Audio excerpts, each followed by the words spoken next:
Hi friends, ഇന്ന് കുട്ടികൾക്കെല്ലാം ഇഷ്ടപ്പെടുന്ന ന്യൂട്ടില്ല കടയിൽ നമ്മൾ വാങ്ങുന്നത് അതേ ടേസ്റ്റിൽ നമ്മൾ വീട്ടിലുള്ള സാധനങ്ങൾ കൊണ്ട് ഉണ്ടാക്കിയെടുക്കാം. അതെങ്ങനെ ഉണ്ടാക്കാൻ നോക്കാം. അതിന് വേണ്ടിയിട്ട് ഞാനിപ്പോൾ ഇവിടെ എടുത്തിരിക്കുന്നത് കപ്പലണ്ടിയാണ്. കടല എന്നും പറയും. കപ്പലണ്ടി നല്ലോണം വറുത്തെടുത്ത് അതിൻ്റെ തൊലിയെല്ലാം നല്ലോണം കളഞ്ഞെടുക്കുക. അതിനുശേഷം മിക്സിയിലിട്ട് നല്ലോണം അരച്ചെടുക്കുക. നമ്മൾ ഇതേപോലെ സ്പൂണ് കൊണ്ട് മിക്സ് ചെയ്ത് 2-3 പ്രാവശ്യം ഇങ്ങനെ അരച്ചെടുക്കുമ്പോൾ ഇതേപോലെ പേസ്റ്റ് രൂപത്തിൽ വരും. അതിനുശേഷം അതിലേക്ക് 1/2 കപ്പ് പൊടിച്ച പഞ്ചസാര ചേർത്ത് കൊടുത്തിട്ട് അത് ഇതേപോലെ മിക്സ് ചെയ്തെടുക്കുക. മിക്സ് ചെയ്ത് കൊടുക്കുക. 2-3 പ്രാവശ്യം നിർത്തി അടിച്ചെടുത്താൽ അതേപോലെ മിക്സായി കിട്ടും. അതിനുശേഷം അതിലേക്ക് 1/4 കപ്പ് ഓയിൽ ചേർത്ത് കൊടുക്കുക. നിങ്ങൾക്ക് ബട്ടർ വേണമെങ്കിൽ ബട്ടറും ചേർത്ത് കൊടുക്കാം. ഞാനിപ്പോൾ ഇവിടെ ഓയിലാണ് ചേർത്ത് കൊടുത്തിരിക്കുന്നത്. അതിനുശേഷം അതൊന്ന് അടിച്ചെടുക്കുക.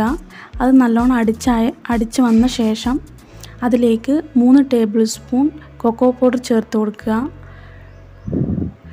ചേർത്ത് കൊടുത്തിട്ട് അത് നല്ലോണം അടിക്കുക. അതിനുശേഷം ഇതേപോലെ നമ്മൾ ഓരോ പ്രാവശ്യം അടിക്കുമ്പോഴും ഇതേപോലെ സ്പൂൺ കൊണ്ട് നമ്മളെല്ലാം മിക്സ് ചെയ്ത് കൊടുക്കണം.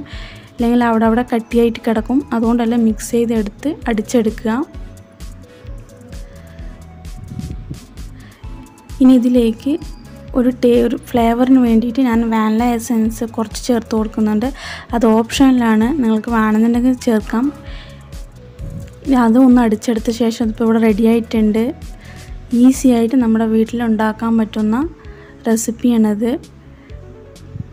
ജാമെല്ലാം കൊടുക്കുന്നതിന് പകരം ഇതിൽ കൊടുത്ത കുട്ടികൾക്ക് ചോക്ലേറ്റോ ടേസ്റ്റ് കൊണ്ട് കുട്ടികൾക്ക് ഇഷ്ടപ്പെടും.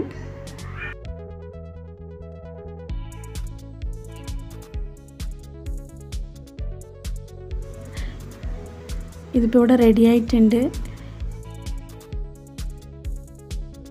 ഈസി ആയിട്ട് വീട്ടിലുണ്ടാക്കാൻ പറ്റുന്ന റെസിപ്പിയാണ്. ട്രൈ ചെയ്ത് നോക്കുക.